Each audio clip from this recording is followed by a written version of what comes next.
Well, good morning. Sister Kate here. Sorry, got a little frog in my throat. Rabbit.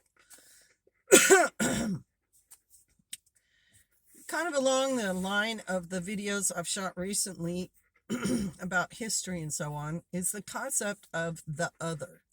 And I wanted to talk to you guys about that because it all ties together. And I'm sure PJ's probably done a video on it, and it's kind of linked with, but not exactly the same as.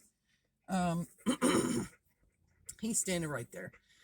The gray man concept.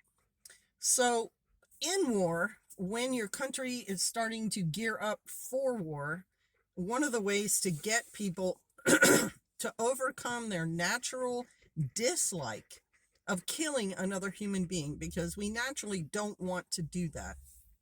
And it's, that can be tied up in morals, but it can also just be we want the species to survive. So killing another human is, counterintuitive. Um, I'm shooting a video here. So what the government or the leadership or the warriors or whoever wants to start the war, to have the battle, they start talking badly about who they're going to fight, and they start dehumanizing whoever that enemy is. And it can be based on any number of things. Certainly it's appearance.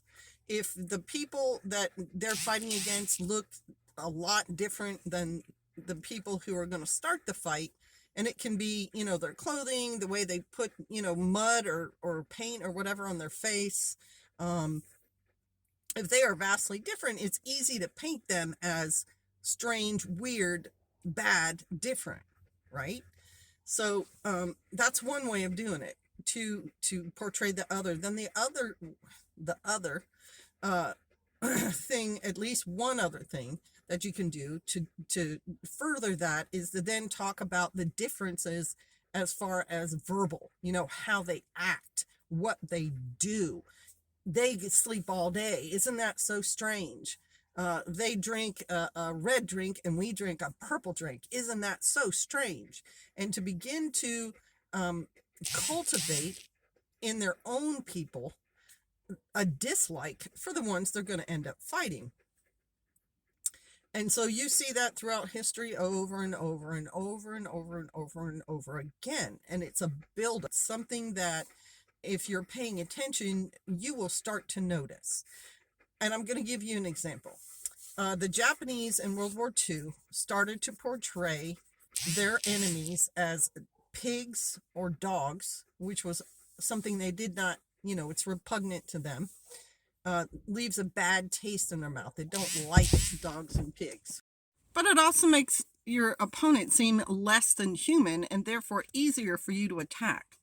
There's also a reason that soldiers practice fighting, and why part of their practice is on life-size, life-looking human targets, so that they can simulate it before it actually happens. So they're in it, inculcated with it, that they have that in them now, that when I see this enemy, shape, form, whatever, I shoot it, I stab it, I slash it with my saber, I shoot my bow and arrow at it. It's all about training them for the aggression, for attacking another person. So that is the thought process behind the other as relates to war, and being able to think of them in a way that is aggressive. So, of course, we're seeing some of that now. Name calling. The Trump supporters were called, I can't remember now, incorrigible.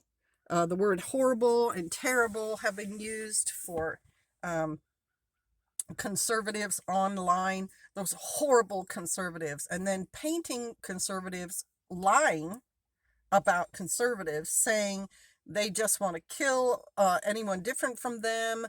They are, taking over the world. And all of that is getting people geared up to be aggressive towards conservatives. And the conservatives online do the same thing to the liberals.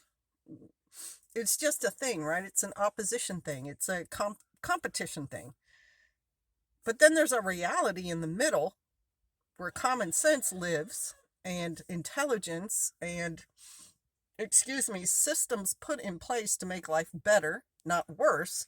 And those things do not have a value on it. It's not a conservative thing. It's not a liberal thing. It's a common sense thing and a get along in life thing.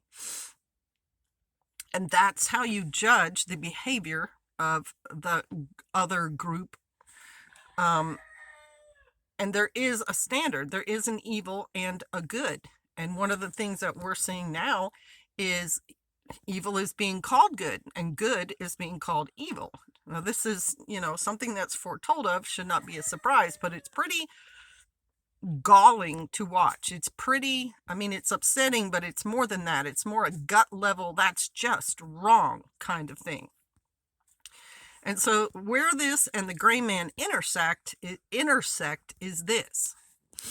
When there's a roundup, when there's everybody get on the bus, when there's everyone go to the camp or get on the train, or any of those sort of rounding up, separating out, then the next thing that comes, human behavior, is punishment, imprisonment, torture, possibly death.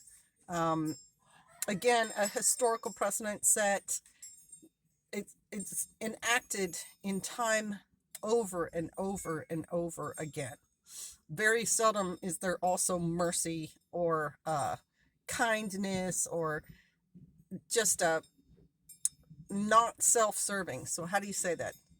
A non-selfish way of treating someone other than yourself. That's a exception, where the rule is basically you want to obliterate the other, you want to push them away, you want to get them away from you, you want to take what they have.